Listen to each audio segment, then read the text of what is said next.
Welcome to all at sports जिंदगी। मेरा नाम है अभिषेक और हर बार की तरह प्रीमियर लीग के बारे में हम एक बार फिर से चर्चा करने के लिए आ चुके हैं और मेरे साथ दो स्पेशल गेस्ट भी मौजूद हैं। रजत सेन गुप्ता सर हमारे साथ मौजूद हैं, इंटरनेशनल फुटबॉल कमेंटेटर, और साथ में जतिन भी हैं और फुटबॉल एनालिस्ट हैं, और इन दोनों से बातचीत करेंगे क्योंकि ये वीक जो है वो काफी इंटरेस्टिंग रहा और कई टीमों के लिए काफी सैड भरा वीक रहा, कई टीमों के लिए लिटरली बहुत अच्छा वीक रहा। उसमें से मैनचेस्टर की दो टीमें हैं। सबसे पहले रजत सेन गुप्ता सर आपके पास आना चाहूंगा। मैनचेस्टर यूनाइटेड और मैनचेस्टर सिटी दोनों के बीच में अब टसल होता हुआ नजर आ रहा है क्योंकि लिवरपूल की टीम तो कहीं ज्यादा पीछे है, लेकिन दो मैनचेस्टर की टीमें अब दावा पेश कर रही है टाइटल में। बिल्कुल नजदीक नजदीक हो गए हैं और सबसे बड़ी बात यह है कि मैनचेस्टर यूनाइटेड लीग लीडर जरूर है अभी फिलहाल के लिए, लेकिन मैनचेस्टर सिटी ने एक मैच कम खेला है मैनचेस्टर यूनाइटेड के मुकाबले, और मैनचेस्टर यूनाइटेड से उनके पॉइंट्स जो हैं सिर्फ 2 पॉइंट्स वो पीछे हैं।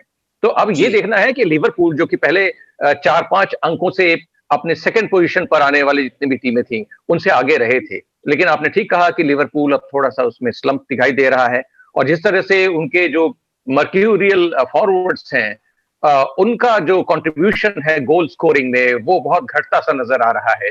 और 3 जो इनके मुख्य स्ट्राइकर्स हैं, फर्मीनो, माने और मो साला, ये किसी भी तरह से सक्षम नहीं हो पा रहे हैं किसी भी टीम को हराने में, जिसकी वजह से लिवरपूल को यह खामियाजा उठाना पड़ रहा है। मैनचेस्टर यूनाइटेड और सिटी की जहां तक बात है तो मैनचेस्टर यूनाइटेड ने निश्चित ही अपना जो फासला है लिवरपूल से 6 अंकों का कर दिया है, और उसी तरह से मैनचेस्टर सिटी भी 4 अंकों की बढ़त लेकर के 38 अंक लेकर के अभी दूसरे नंबर पर है, लेकिन वो पहले नंबर पर भी आ सकती है, जैसा कि मैंने आपको बताया कि चूंकि दोनों टीमें एक बराबर नंबर के मैचेस नहीं खेले हैं। मैनचेस्टर यूनाइटेड ने 19 खेले हैं और मैनचेस्टर सिटी ने 18 खेले हैं। तो अभी मैनचेस्टर सिटी को अगला मैच जो है वो लगता है कि वो जीतेंगे जरूर, जिस तरह का कंसिस्टेंसी उनके अंदर देखने में आ रहा है। वेस्ट ब्रॉम के साथ है जो कि 19वें नंबर की टीम है अभी तक लीग टेबल में, तो उनको हराने में इस दूसरे नंबर की टीम लीग टेबल में मैनचेस्टर सिटी को कोई परेशानी आएगी इसमें कोई मतलब मुझे तो संदेह ही है, कोई परेशानी नहीं आ सकती। लेकिन हाँ, लिवरपूल ने जिस तरह से अपने मैचेस को गंवाया या ड्रॉ किया वो निश्चित ही चिंताजनक है युर्गन क्लॉप के लिए। अब वो आगे क्या रणनीति अपनाते हैं ये देखने की बात होगी।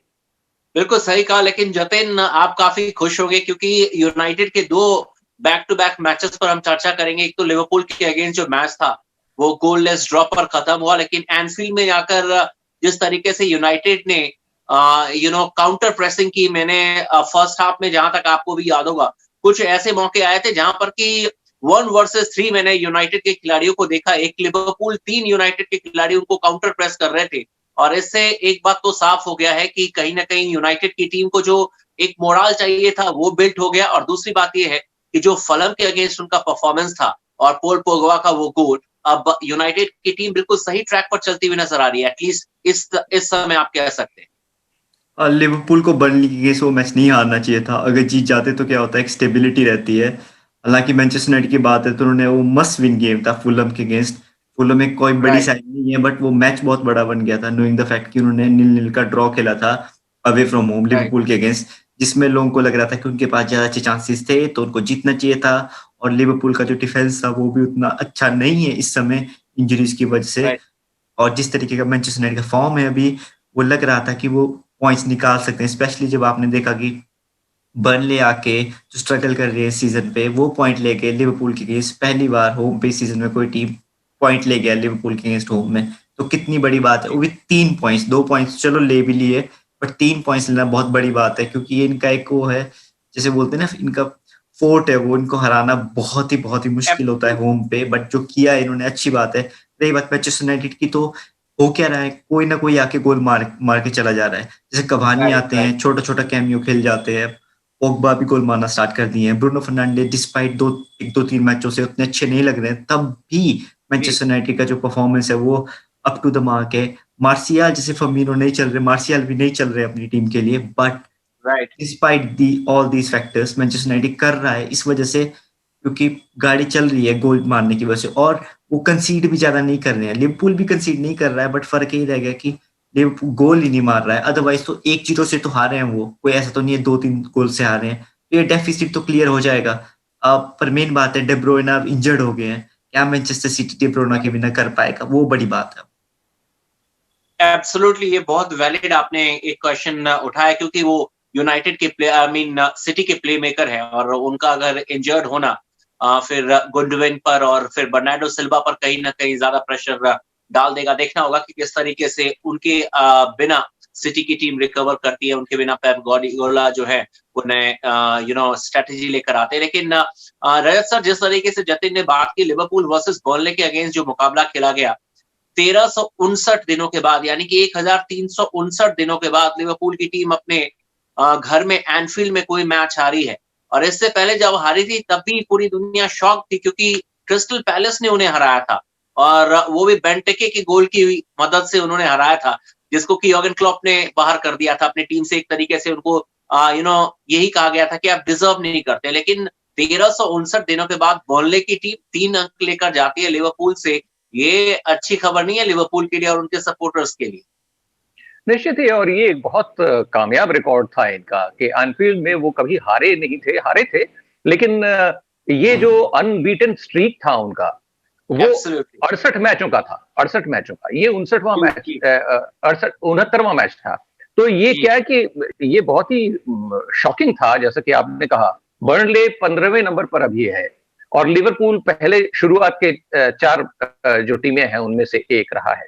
जतिन, मैं आपसे सवाल पूछना चाहूंगा, क्योंकि लिवरपूल की टीम का डाउनफॉल है। एक छोटा सा टेक्निकल चीज पूछना चाहूंगा आपसे कि देखिए, इस मैच में बर्नले के अगेंस्ट में डिमाक ओरिगी और साडियो माने और शकीरी के साथ आए थे फ्रंट 3 में योर्गन क्लॉप। तो मोहम्मद साला को ड्रॉप करना और साथ में फमीनो को ड्रॉप करना, क्या ये अच्छे संकेत हैं? ये रोटेशन पॉलिसी आपको लग रही है लिवरपूल की तरफ से चल रही है, या फिर कुछ और बात है? क्योंकि मोहम्मद सलाह ने कहा भी था कि I am not happy at Liverpool. तो क्या उसका भी आपको लग रहा है कि कुछ ना कुछ इम्पैक्ट नजर आ रहा है इस टीम के परफॉर्मेंस में, या फिर सिर्फ आप इसे माने कि एक रोटेशन पॉलिसी था जिसकी वजह से डिमाक ओरिगी और शकीरी के साथ आए थे फ्रंट 3 में?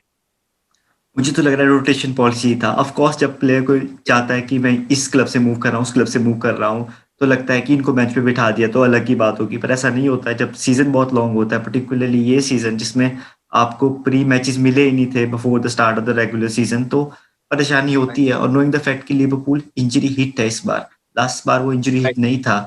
अब प्रॉब्लम ये है कि एक अच्छी साइड और एक बुरी साइड में क्या फर्क होता है। जो आपके बेंच प्लेयर्स है ना, शकीरी को बुरे प्लेयर नहीं है, मतलब वर्ल्ड कप में क्या उम्दा परफॉर्मेंस करते हैं, top of the top cream player हैं, हैट्रिक है उनकी वर्ल्ड कप में।